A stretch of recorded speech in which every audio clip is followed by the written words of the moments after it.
നമസ്കാരം, ഞാൻ Bijeesh Valloor, professional full time ട്രേഡറാണ്. എല്ലാവർക്കും Bijeesh Valloor market prediction and അനാലിസിസിലേക്ക് സ്വാഗതം. നമ്മൾ നോക്കാൻ പോകുന്നത് നിഫ്റ്റി, ബാങ്ക് നിഫ്റ്റി, ഫിൻനിഫ്റ്റി കഴിഞ്ഞ ദിവസങ്ങളിൽ എന്തൊക്കെയാണ് സംഭവിച്ചിരിക്കുന്നത്, വരും ദിവസങ്ങളിലായാലും നിഫ്റ്റി, ബാങ്ക് നിഫ്റ്റി, ഫിൻനിഫ്റ്റിനെ എങ്ങനെയാണ് മാനേജ് ചെയ്യേണ്ടത്, എന്താണ് ഒരു കറണ്ട് ഒരു സെൻറ്റിമെൻറ്റിൽ ഈ ഒരു ട്രെൻഡ് എങ്ങനെ നമുക്ക് മാനേജ് ചെയ്യാം എന്നൊക്കെയാണ് നമ്മൾ നോക്കാൻ പോകുന്നത്. അപ്പോൾ ആദ്യം നമുക്ക് നിഫ്റ്റിയിൽ നോക്കാം. നിഫ്റ്റിയിൽ എന്തൊക്കെയാണ് സംഭവിച്ചിരിക്കുന്നതെന്ന് നമുക്ക് നോക്കാം. അതിന് മുൻപ് തന്നെ നിഫ്റ്റിയിൽ കഴിഞ്ഞ ആഴ്ചയിൽ പറഞ്ഞതിൻ്റെ ഒരു കണ്ടിന്യൂഷൻ ആയിട്ട് തുടങ്ങിയാലാണ് നമുക്കൊരു കൃത്യമായിട്ടുള്ള രീതിയിൽ ഈ ഒരു ട്രെൻഡിനെ നമുക്ക് അനലൈസ് ചെയ്യാനായിട്ട് സാധിക്കുന്നത്. നിഫ്റ്റിയെക്കുറിച്ച് നമ്മൾ കഴിഞ്ഞ ദിവസങ്ങളിൽ പറഞ്ഞു നിർത്തിയിരിക്കുന്നത് 20,230 നിഫ്റ്റി 20,200 അടുത്തെത്തിയപ്പോൾ തന്നെ നമ്മൾ സൂചിപ്പിച്ചിരുന്നു ഇതൊരു സ്ട്രോങ് ആയിട്ടുള്ള റെസിസ്റ്റൻസ് ഏരിയ ആണ്, സൈക്കോളജിക്കൽ ആയിട്ടുള്ള ഒരു റെസിസ്റ്റൻസ് ഏരിയ ആണ്. അപ്പോൾ ഇതിനെക്കുറിച്ചൊക്കെ നമ്മൾ കഴിഞ്ഞ ആഴ്ചകളിലെ വീഡിയോസിൽ തുടക്കത്തിൽ തന്നെ നൽകുന്ന ഒരു വീഡിയോസിൽ വിശദീകരിച്ച് തന്നിട്ടുണ്ടായിരുന്നു. ഈ ഒരു ഏരിയ ഓൾ ടൈം ഹൈയിൽ വർക്ക് ചെയ്യുന്ന റെസിസ്റ്റൻസ് ഏരിയ ആണ്. അപ്പോൾ നിഫ്റ്റിക്കായാലും ഇനിയൊരു ബൈയൊരു ഓപ്പർച്യൂണിറ്റി യൂട്ടിലൈസ് ചെയ്യണമെങ്കിൽ 20,230 മുകളിലേക്ക് സസ്റ്റെയിൻ ചെയ്യണം, അല്ലെങ്കിൽ ഒരു പ്രോഫിറ്റ് ബുക്കിംഗ് വന്നതിന് ശേഷം 19,800 മുകളിലേക്ക് നിഫ്റ്റിക്ക് ഒരു സസ്റ്റെയിൻ ചെയ്യണം. എന്നാൽ മാത്രമാണ് ഈ ഒരു ബൈയൊരു ഓപ്പർച്യൂണിറ്റി യൂട്ടിലൈസ് ചെയ്യാനായിട്ട് സാധിക്കുന്നത്. പക്ഷെ കഴിഞ്ഞ ദിവസങ്ങളിൽ സംഭവിച്ചിരിക്കുന്നത് നിഫ്റ്റിയിലായാലും സ്ട്രോങ് ആയിട്ടുള്ള ഒരു പ്രോഫിറ്റ് ബുക്കിംഗ് ആണ്. അവസാനത്തെ ഒരു 4 ദിവസങ്ങളിലെ മൂവ്മെന്റ് നിങ്ങൾ ശ്രദ്ധിക്കാം. അപ്പോൾ എപ്പോഴും നമ്മൾ പറയുന്നതാണ്, എല്ലാ വീഡിയോസിലും ഓൾമോസ്റ്റ് വീഡിയോസിലൊക്കെ മാർക്കറ്റ് റിവേഴ്സ് ആകുന്ന ഒരു സമയത്ത് സൂചിപ്പിക്കാറുള്ളതാണ്, മാർക്കറ്റ് മുകളിലേക്ക് പോയതിനേക്കാൾ വളരെ ഫാസ്റ്റ് ആയിട്ടായിരിക്കും മാർക്കറ്റ് താഴത്തേക്ക് വരുന്നത്. മാർക്കറ്റിൽ ശ്രദ്ധിക്കേണ്ട ഒരു കാര്യം ഇതാണ്, മാർക്കറ്റിൻ്റെ ഒരു ട്രെൻഡ് റിവേഴ്സിലാണ് എപ്പോഴും ശ്രദ്ധിക്കേണ്ടത്. അതായത് കയ്യിലുള്ളതിനെ പ്രൊട്ടക്റ്റ് ചെയ്യാനായിട്ടാണ് മാർക്കറ്റിൽ എപ്പോഴും ശ്രദ്ധിക്കേണ്ടത്. അതായത് അവസാനത്തെ ഒരു 7-8 ദിവസങ്ങളിൽ നടത്തിയിരിക്കുന്ന ഒരു മൂവ്മെന്റ് വെറും 4 ദിവസം കൊണ്ട് നിഫ്റ്റിക്ക് ആ ഒരു മൂവ്മെന്റിനെ ബ്രേക്ക് ചെയ്യാനായിട്ട് സാധിച്ചു. അപ്പോൾ ട്രെൻഡ് റിവേഴ്സൽ ഏരിയ, അപ്പോൾ ഇൻ കേസ് റെസിസ്റ്റൻസ് എത്തുന്നൊരു സമയത്ത് ബൈക്ക് കൂടുതൽ ഇമ്പോർട്ടൻസ് നൽകാതെ നിലനിൽക്കേണ്ടതൊക്കെ എപ്പോഴും ആ ഒരു ട്രെൻഡിൽ നിലനിൽക്കാനായിട്ട് എപ്പോഴും ആവശ്യമുള്ളതാണ്. അപ്പോൾ അതിനനുസരിച്ച് മാനേജ് ചെയ്താലാണ് നമുക്ക് ആ ഒരു പ്രോഫിറ്റ് മെയിൻറ്റെയിൻ ചെയ്യാനായിട്ട് സാധിക്കുന്നത്. അപ്പോൾ നിഫ്റ്റിയിലെ കറണ്ട് ഒരു ട്രെൻഡായാലും നിഫ്റ്റിയിൽ നെഗറ്റീവായി, നിഫ്റ്റിയിൽ റിവേഴ്സായി ഈ ഒരു ട്രെൻഡ് നെഗറ്റീവാണ്. ഇൻ കേസ് ബൈയിലേക്ക് നിഫ്റ്റി കടക്കണമെങ്കിൽ നിഫ്റ്റിക്ക് 19,800 മുകളിലേക്ക് കഴിഞ്ഞ ആഴ്ചയിൽ സസ്റ്റെയിൻ ചെയ്താലാണ് ആ ഒരു നെഗറ്റീവ് നിന്ന് ആ ഒരു ബൈയിലെ ഒരു സെന്റിമെന്റിലേക്ക് നിഫ്റ്റി കടക്കുന്നത്. പക്ഷെ ഇപ്പോഴത്തെ ഒരു സെന്റിമെന്റിനെ കുറിച്ച് പറയുകയാണെങ്കിൽ നിഫ്റ്റിക്ക് ഈ നെഗറ്റീവാണ്, പക്ഷെ മാർക്കറ്റിൽ വോളറ്റാലിറ്റി കാണുന്നുണ്ടെങ്കിൽ നിഫ്റ്റി ആയാലും ഇൻ കേസ് ചിലപ്പോൾ താഴത്തേക്ക് വന്നാലും ഏതെങ്കിലും ഒരു ലെവലിൽ നിന്ന് ബൗൺസ് ചെയ്യും. ഈ ഒരു ബൗൺസ് എന്ന് പറയുന്നത് ബൈയുടെ ഒരു ഓപ്പർച്യൂണിറ്റി അല്ല. ഇനി വരുന്നൊരു ബൗൺസ് ഹയർ ലെവലിൽ നിന്ന് ഷോർട്ട് സെല്ലിന്റെ ഓപ്പർച്യൂണിറ്റി യൂട്ടിലൈസ് ചെയ്യാനുള്ള ഒരു അവസരമാണ്. ബൈയുടെ ഓപ്പർച്യൂണിറ്റി നിഫ്റ്റിയിൽ കിട്ടണമെങ്കിൽ കഴിഞ്ഞ ആഴ്ചയിൽ തന്നെ 19,800 ഹോൾഡ് ചെയ്ത് മുകളിലേക്ക് സസ്റ്റെയിൻ ചെയ്താലാണ് അത് റൈറ്റ് നല്ലൊരു ബൈയുടെ ഓപ്പർച്യൂണിറ്റി. ഇനി ബൗൺസ് ചെയ്യുന്നത് ഡേഞ്ചർ സോൺ ആണ്. ഇനി ബൗൺസ് ചെയ്യുന്നത് വളരെയധികം ശ്രദ്ധിക്കണം. ബൈ എടുത്താലും ഇൻട്രാഡേയിൽ നിലനിൽക്കാനായിട്ട് ശ്രദ്ധിക്കാം. നിഫ്റ്റി 19,800 900 അടുത്തെത്തുമ്പോഴും നിഫ്റ്റിയിലെ ഒരു ഡേഞ്ചർ സോണാണ്. ബൈയുടെ ഓപ്പർച്യൂണിറ്റി ഇനി ഏതാണ് റൈറ്റ് ബൈയുടെ ഓപ്പർച്യൂണിറ്റി എന്നുള്ളതൊക്കെ നമുക്ക് വരും ദിവസത്തെ ഒരു അപ്ഡേറ്റ്സിൽ നമുക്ക് അപ്ഡേറ്റ് നൽകാം. പക്ഷേ ഈ ഒരു ലെവലായാലും ലോവർ ലെവലിൽ നിന്നായാലും നിഫ്റ്റി ആയാലും ഈ ഒരു ലെവലിൽ ഒക്കെ നിഫ്റ്റിക്കായാലും ബൗൺസ് ചെയ്യാൻ സാധ്യമായിട്ടുള്ള ഒരു ഏരിയ ആണ്. അതായത് 19,600 അടുത്തൊക്കെ നിഫ്റ്റിയിൽ ഒരു സപ്പോർട്ട് ഉണ്ട്. പക്ഷെ അതൊരു ഇൻട്രാഡേയിൽ മാത്രം മാനേജ് ചെയ്യാനായിട്ടാണ് സാധിക്കുക. കാരണം ഈ ഒരു ലെവലിൽ നിന്നാലും ബൗൺസ് ചെയ്യാൻ സാധ്യതയുണ്ടെങ്കിലും പക്ഷെ നമുക്കൊരു പൊസിഷനിൽ നമുക്കൊരു വ്യൂ നൽകാനായിട്ട് സാധിക്കില്ല. കാരണം ട്രെൻഡ് സ്റ്റിൽ നെഗറ്റീവ് ആണ്. അത് ഹയർ ലെവലിൽ നിന്ന് ഉള്ള ഒരു ഷോർട്ട്സിന്റെ ഒരു ഓപ്പർച്യൂണിറ്റിക്കാണ് കൂടുതൽ സാധ്യത. അത് കഴിഞ്ഞ ദിവസത്തെ ഒരു മാർക്കറ്റ് ശ്രദ്ധിച്ചു കഴിഞ്ഞാൽ അറിയാം, നമ്മൾ കഴിഞ്ഞ ആഴ്ചയിൽ തന്നെ ഇമ്പോർട്ടൻ്റ് ആയിട്ടുള്ള സപ്പോർട്ട് പറഞ്ഞത് 19,800 ആണ്. അപ്പോൾ നിഫ്റ്റി ആയാലും മുകളിലേക്ക് പോയതിനു ശേഷം 19,798 ഹൈ വന്നിരിക്കുന്നത്. അപ്പോൾ 19,800 റെസിസ്റ്റൻസ് ആണ് അവിടെ. നിഫ്റ്റി ആയാലും ഹയർ ലെവലിലേക്ക് പോയപ്പോഴും നിഫ്റ്റി ബൗൺസ് നടത്തിയപ്പോഴും ചെറിയൊരു ടൈം ഫ്രെയിമിൽ കാണിക്കാം. 5 മിനിറ്റ് ടൈം ഫ്രെയിമിൽ കാണിക്കുകയാണെങ്കിൽ കഴിഞ്ഞ അവസാനത്തെ ദിവസത്തെ ഒരു മൂവ്മെന്റ് ശ്രദ്ധിക്കുക. 19,800 അടുത്ത് തന്നെ നിഫ്റ്റി റിവേഴ്സായി. അതായത് നമ്മൾ കഴിഞ്ഞ ആഴ്ചയിൽ ഇമ്പോർട്ടന്റ് സപ്പോർട്ട് എന്ന് പറഞ്ഞ ഏരിയ ഇമ്പോർട്ടന്റ് റെസിസ്റ്റൻസ്, അതിനുശേഷം ഇമ്പോർട്ടന്റ് റെസിസ്റ്റൻസ് ആയിട്ട് മാർക്കറ്റിൽ വർക്ക് ചെയ്യുന്നു. ഇതാണ് സപ്പോർട്ട് റെസിസ്റ്റൻസിന്റെ ഒരു വർക്കിംഗ് എന്ന് പറയുന്നത്. അപ്പോൾ ഇങ്ങനത്തെ ഒരു മുകളിലോട്ടുള്ളൊരു മൂവ്മെന്റ് ബൈ പൊസിഷൻ എടുത്ത് ഹോൾഡ് ചെയ്ത് വെക്കാനുള്ള ഒരു മൂവ്മെന്റ് അല്ല. റൈറ്റ് ട്രെൻഡിനനുസരിച്ച് ട്രേഡ് ചെയ്യുകയാണെങ്കിൽ sell on rise strategy utilise ചെയ്യാനുള്ള അവസരമാണ്. അപ്പോൾ റൈറ്റ് റെസിസ്റ്റൻസിന്റെ അടുത്ത് നിന്ന് എപ്പോഴും ഷോർട്ട്സിന്റെ ഒരു ഓപ്പർച്യൂണിറ്റിക്ക് ഇമ്പോർട്ടൻസ് നൽകണം. അപ്പോൾ ട്രെൻഡ് എപ്പോഴും മനസ്സിലാക്കിയിട്ട് വേണം മാർക്കറ്റിൽ ട്രേഡ് ചെയ്യാനായിട്ട്. ട്രെൻഡ് സ്റ്റിൽ നെഗറ്റീവ് ആണ്, പ്രഷർ ഉണ്ടായിരിക്കും. പക്ഷെ ഹയർ ലെവലിൽ നിന്ന് നല്ലൊരു റേഞ്ചിൽ നിന്ന് ഷോർട്ട്സിന്റെ ഒരു ഓപ്പർച്യൂണിറ്റി യൂട്ടിലൈസ് ചെയ്താലാണ് നമുക്കൊരു ഇപ്പോഴത്തെ ഒരു ലെവലിലായാലും ഇൻട്രാഡേയിൽ മാനേജ് ചെയ്യുന്നതാണ് നമുക്ക് സേഫ്. വോളറ്റാലിറ്റി ഉള്ളത് കൊണ്ട് തന്നെ നിഫ്റ്റി ചിലപ്പോൾ ഒരു ബൗൺസിന് ഒരു സാധ്യതയുണ്ട്. 19,800 900 ആ ഒരു റേഞ്ചൊക്കെ നിഫ്റ്റിയിൽ ഇനി റെസിസ്റ്റൻസ് ഏരിയ ആയിരിക്കും. അപ്പോൾ റൈറ്റ് റെസിസ്റ്റൻസ് ഏതാണ് എന്നൊക്കെ വരും ദിവസം ഒരു അപ്ഡേറ്റ്സ് ശ്രദ്ധിക്കുക. അല്ലെങ്കിൽ ഇന്ന് നൽകുന്ന ഇൻട്രാഡേ ലെവൽസിൽ റൈറ്റ് സപ്പോർട്ട് ഏതാണോ റൈറ്റ് റെസിസ്റ്റൻസ് ലെവൽ ഏതാണോ ശ്രദ്ധിക്കുക. നിഫ്റ്റിയുടെ ഒരു ഡയറക്ഷൻ പറയുന്നതായിട്ട് മുൻപ് തന്നെയായിട്ട് ബാങ്ക് നിഫ്റ്റി നിന്ന് നോക്കുക. ബാങ്ക് നിഫ്റ്റിയുടെ സിറ്റുവേഷനും നെഗറ്റീവായി. ബാങ്ക് നിഫ്റ്റിയെ കുറിച്ച് നമ്മൾ പറഞ്ഞിരുന്നു ഈ ഒരു ലെവൽ റെസിസ്റ്റൻസ് ആണ്, അലേർട്ട് തന്നിരുന്നു. ബാങ്ക് നിഫ്റ്റി മാത്രമല്ല, കഴിഞ്ഞ ആഴ്ചയിൽ ഫിൻനിഫ്റ്റി നമ്മൾ അലേർട്ട് നൽകിയിരുന്നു. എപ്പോഴും നമുക്ക് ആ ഒരു ട്രെൻഡ് റിവേഴ്സലിനാണ് കൂടുതൽ ഇമ്പോർട്ടൻസ് നൽകുന്നത്. അതായത് കഴിഞ്ഞ ദിവസത്തിൽ പറഞ്ഞു ശ്രദ്ധിക്കുക, 20,540 മുകളിലേക്ക് ഹോൾഡ് നിലനിർത്തിയാൽ മാത്രമാണ് ഇനിയൊരു ബൈ ഓപ്പർച്യൂണിറ്റി വരുന്നത്. ചെറിയൊരു ടൈം ഫ്രെയിമിൽ ഫിൻനിഫ്റ്റിയിൽ വർക്ക് ചെയ്ത് നോക്കുക. പറഞ്ഞിരിക്കുന്ന ഒരു സപ്പോർട്ട് ലെവൽ വർക്ക് ചെയ്തിരിക്കുന്നത് നോക്കുക. ഫിൻനിഫ്റ്റി ആയാലും 510 മുകളിലേക്ക് സസ്റ്റെയിൻ ചെയ്യാനായിട്ട് സാധിച്ചിരുന്നില്ല. 450 സപ്പോർട്ടിന്റെ താഴത്തേക്ക് ഫിൻനിഫ്റ്റി ഹോൾഡ് ചെയ്തു. അതിനുശേഷം ട്രെൻഡ് റിവേഴ്സ് ആയി. അതായത് മാർക്കറ്റിൽ ആ ഒരു റൈറ്റ് സപ്പോർട്ടിന്റെ താഴത്തേക്ക് നിഫ്റ്റിയോ ബാങ്ക് നിഫ്റ്റി ഹോൾഡ് ആയതിനു ശേഷം മാർക്കറ്റിൽ സംഭവിച്ചു നോക്കുക, ട്രെൻഡ് റിവേഴ്സലാണ്. അതിനുശേഷം നമ്മൾ നൽകിയിരിക്കുന്ന ഒരു സപ്പോർട്ട് 20,300 360 അപ്പോൾ ഫിൻനിഫ്റ്റി ഇവിടുന്ന് ഒരു ബൗൺസ് ചെയ്താലും അതൊരു ബൈക്കല്ല സാധ്യത. ട്രെൻഡ് റിവേഴ്സ് ആയി, അതായത് ട്രെൻഡ് നെഗറ്റീവ് ട്രെൻഡിൽ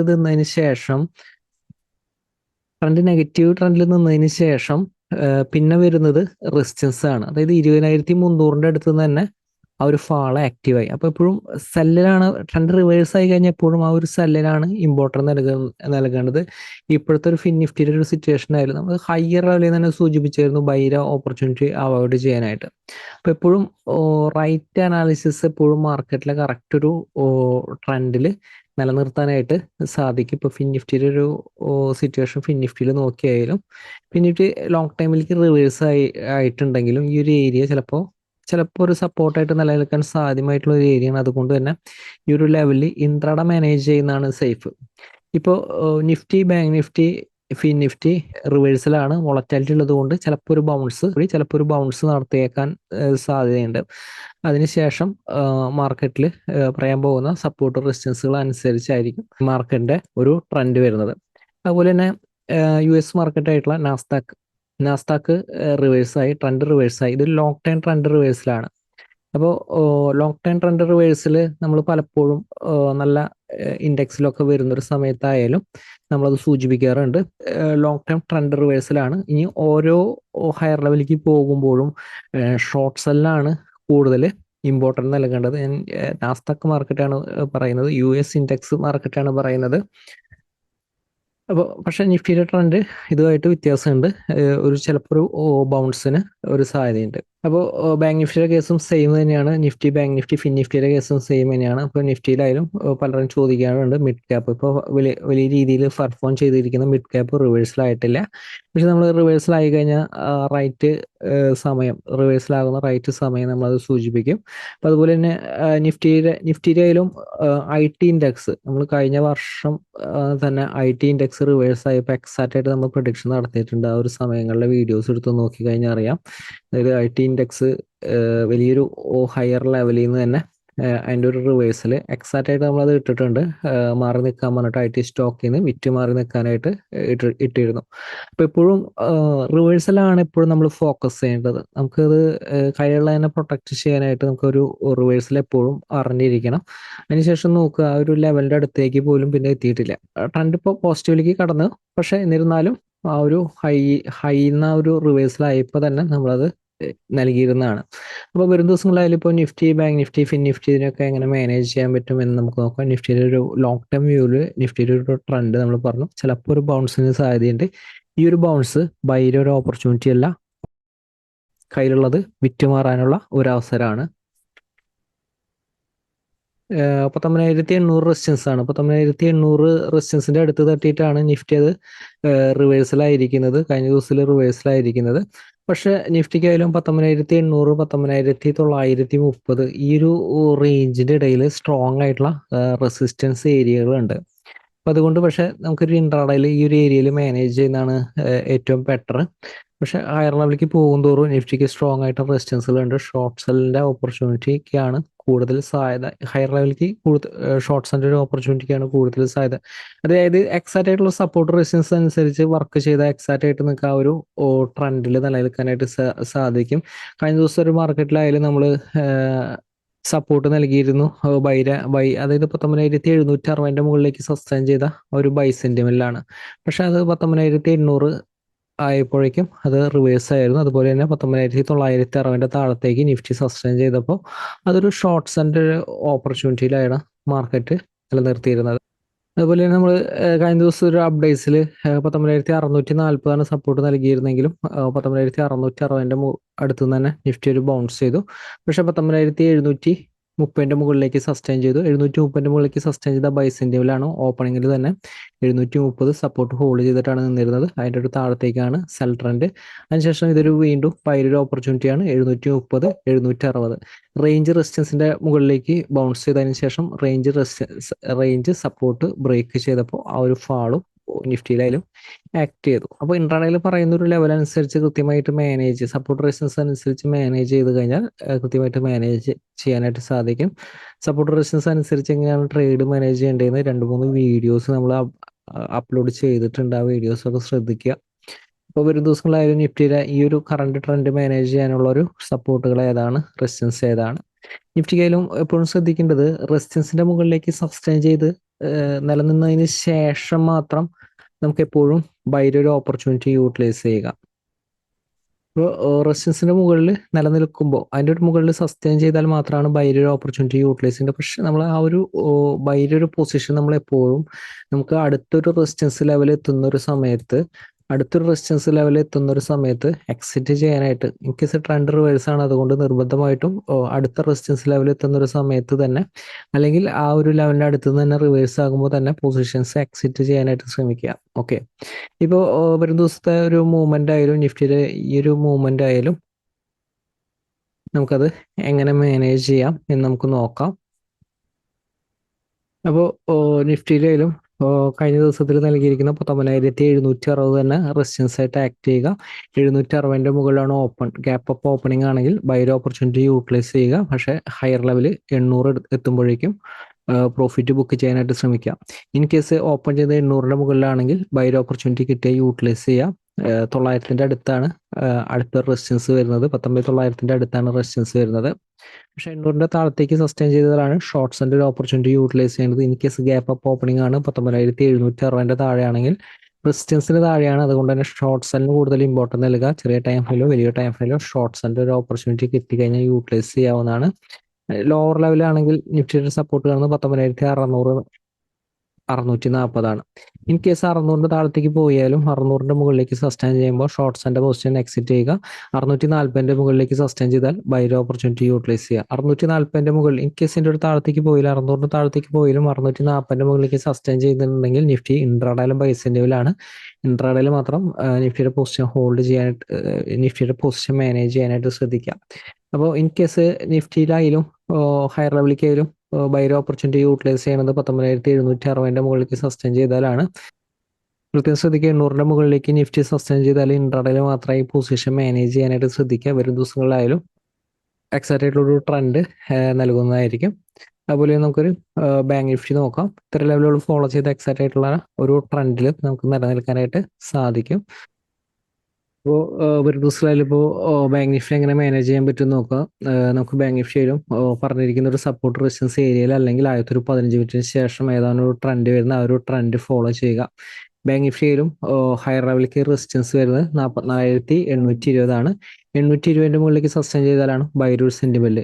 820 മുകളിലാണ് ഓപ്പൺ ചെയ്യുന്നതെങ്കിൽ അതിന് മുകളിലേക്ക് സസ്റ്റെയിൻ ചെയ്തതിന് ശേഷം ബൈയുടെ ഒരു ഓപ്പർച്യൂണിറ്റി. പ്രത്യേകം ശ്രദ്ധിക്കുക, 820 മുകളിലേക്ക് സസ്റ്റെയിൻ ചെയ്യുന്നുണ്ടെങ്കിൽ മാത്രമാണ്, അതായത് റെസിസ്റ്റൻസ് ആണിത്, റെസിസ്റ്റൻസിന് മുകളിലേക്ക് സസ്റ്റെയിൻ ചെയ്തതിന് ശേഷം ബൈയുടെ ഓപ്പർച്യൂണിറ്റി കിട്ടിയാൽ യൂട്ടിലൈസ് ചെയ്യാം.